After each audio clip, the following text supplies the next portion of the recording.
பயப்படுறது தப்பு இல்லை, ஆனால் எல்லா விஷயத்துக்கும் பயப்படுறது ரொம்ப தப்பு. பயம் ஜஸ்ட் ஒரு ஃபீலிங் தான்னு ஒரு 50 செகண்ட் நான் உங்களுக்கு சொல்லித்தரேன். ரொம்ப பயப்படும் போது சாவை பற்றி நினச்சி பாருங்க.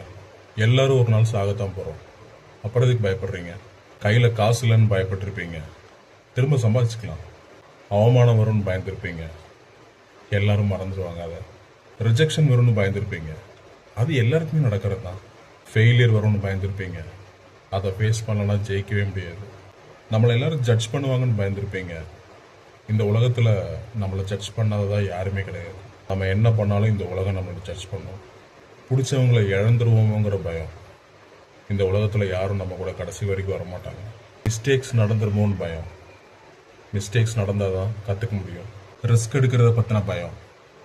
ரிஸ்க் எடுக்கலனா தான் ஃப்யூச்சரில் நீங்கள் பயப்படுவீங்க. ஸோ எதுவுமே நிரந்தரம் இல்லை. தயவு செஞ்சு பயப்படாமல் பிடிச்சதை பண்ணி சந்தோஷமாக வாழுங்க. வீடியோ பிடிச்சா ஃபாலோ பண்ணுங்கள்.